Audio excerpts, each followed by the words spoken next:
ও আল্লাহ মাই god, বন্ধুরা দেখেন মোহনার মুখে, মুসাফির ক্লোজারের মোহনার মুখে কি ভয়ঙ্কর একটা অবস্থা, সমুদ্রের গর্জন। কারণ এটা হচ্ছে মেন মোহনা, পানিটা সমুদ্র থেকে প্রবেশ করতেছে, যার কারণে এই জায়গাটা খুবই ভয়ঙ্কর, খুবই ঢেউ, হাওয়া এবং বাতাসের তীব্রতা। যেমন বাতাসের তীব্রতা, যেমন নদীর ঢেউ, সাগরের ঢেউ। আমি ব্লকের উপরে উঠি, ব্লক পর্যন্ত ভেঙে দিয়েছে, কত ভয়ঙ্কর। তো এটা হচ্ছে মেন মুখ, একেবারে মোহনার মেন মুখ, যেখান দিয়ে পানি প্রবেশ করে ছোট ফেনী নদীতে। ছোট ফেনী নদীতে যে পানি প্রবেশ করে, এটা একবারে প্রবেশ মুখ। স্রোত দেখতেছেন আপনারা, জোয়ারের পানি ঢুকতেছে কীভাবে, কত ভয়ঙ্কর অবস্থা। তো আর এইটা হচ্ছে মেন নদীটা, যেটা একেবারে সমুদ্রে মিশে গেছে। ওই যে দেখতেছেন সমুদ্র, ওইদিকে সমুদ্র একেবারে সমুদ্রে গিয়ে মিশে গেছে।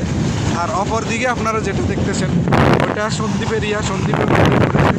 অপর পাশে আপনারা যে বাড়িঘর কিছু দেখতেছেন অনেকগুলো, এগুলো ওটা সন্দ্বীপ, চট্টগ্রাম সন্দ্বীপ, ওটা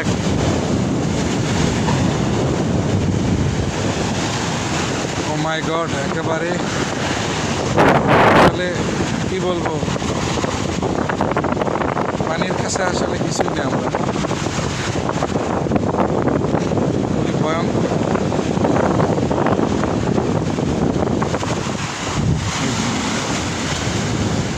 এখানে ব্লক দিয়ে করা, না হলে এগুলো থাকার কথা না, ব্লক দিয়ে, কারণ এটা হচ্ছে মেইন নদীর মেইন শাখা, এটা একেবারে সমুদ্রে মিশে গেছে। আর এই জন্য এর ঢেউগুলো দেখেন, যেটা সমুদ্রের ঢেউ, এই যে এগুলো সমুদ্রের ঢেউ,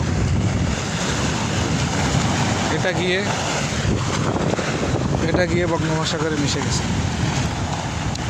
আর ওই দিকটা সন্দ্বীপ।